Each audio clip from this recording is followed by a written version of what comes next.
আনাইজার গায়ে বেশ জোরে একটি চড় বসিয়ে দেয় জাবেদ সাহেব। চারিপাশের সকলে ভয় ও বিস্ময় নিয়ে তাকিয়ে রইল। কেবল আনাইজার দৃষ্টি শান্ত। এখন রমজান মাস চলছে। আনাইজা এখন নিত্যদিনের রুটিন হচ্ছে সকাল 11টা থেকে 1টা পর্যন্ত টিউশনি করা, তারপর বাসায় এসে মায়ের সাথে হাতের কাজ করা, কিছু বাড়তি টাকার আশায়, তারপর আবার ইফতারের পর একটা ছাত্রীকে পড়িয়ে সেহেরি পর্যন্ত মায়ের আনা হাতের কাজ করা। ব্যাপারটা এমন না যে তারা অত্যন্ত গরিব, তবে তার বাবা জাবেদ ভুইয়ার গত 3 বছর যাবৎ ব্যবসাতে লস হওয়ার পর থেকে তার বাবা আর তাদের অবস্থা উভয় পরিবর্তন হয়ে গিয়েছে। আগের মতো আর নেই বলে তার বাবা কথায় কথায় তার মা আর তার উপর সবকিছু রাগ ঝাড়ে। এই যেমন তার সামনে হাসাহাসি করা যায় না, সে যেমন বলবে তাই তাই করতে হবে, একটু এদিক ওদিক হলেই শুরু হয়ে যায় গালিগালাজ। এক সময় মেয়ের জন্য জান দিতে পারলেও গত 3 বছর ধরে মেয়ের জান হারাম করতেই তাকে দেখা যায়। আর বউ, তাকে তো কথায় কথায় বাজে কথা আর গায়ে হাত তুলতেও তার আর দ্বিধাবোধ হয় না। এখন তা একটু বেশিই বেড়েছে। পুরো নাম আনাইজা হাসার। এইবার ইন্টার্ন সেকেন্ড ইয়ারে পড়ছে, বিজ্ঞান বিভাগের ছাত্রী। একটা ছোট ভাই আছে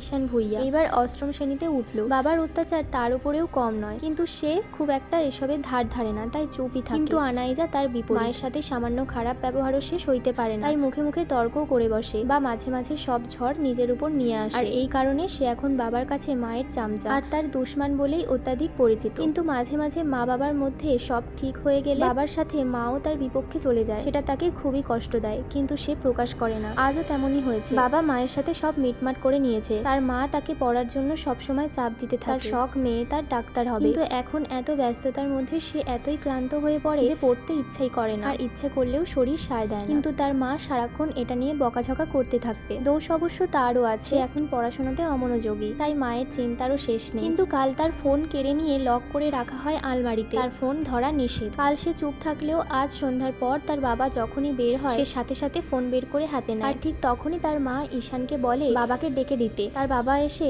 এক দু কথায় গায়ে হাত তুলে বসে। এসা বেগমও বুঝতে পারেনি এমনটা হবে, তাহলে হয়তো ডাকতেন না। থাপ্পড় খাওয়ার পর এতক্ষণে আনাইজা মুখ খোলে, অশ্রুসিক্ত নয়নে কাপা কাপা গলায় বলে, সামান্য ফোনের জন্য তুমি আমাকে মারলে? জাবেদ সাহেবেরও চোখ হাত কাঁপছে, কিন্তু কিসের যে প্রতিশোধ নিচ্ছে মেয়ের সাথে কেবল আল্লাহ আর সেই জানে। তোর মতো মেয়েকে থাপ্পড় না, এই বাসায় রাখাই উচিত না। যা এখনই আমার বাসা থেকে বের হয়ে যা, যে যার রাস্তা দেখে নে, তোদের আর আমি পালতে পারবো না। পালতে যখন পারবে না তো জন্ম দিয়েছো কেন? তখন মনে ছিল না এই কথা? জন্ম দিয়া ঠকাই গেছিনি তোর কাছে? হ্যাঁ, তোরে ছোট থেকে বেশি আদর ভালোবাসা দিয়ে বড় করাই আমার সব থেকে বড় ভুল, তাই আজ তুই আমার মুখে মুখে কথা বলার সাহস পাচ্ছিস। করেছেন কেন মানুষ এভাবে? বড় হওয়ার পর যখন এমন অমানুষের মতন ব্যবহার করবেনি, আপনি যা খাওয়ান তার থেকে বেশি খোটা আর কষ্ট দিয়ে শোধ নেন। নেক্সট পার্ট চাই, কমেন্ট করো।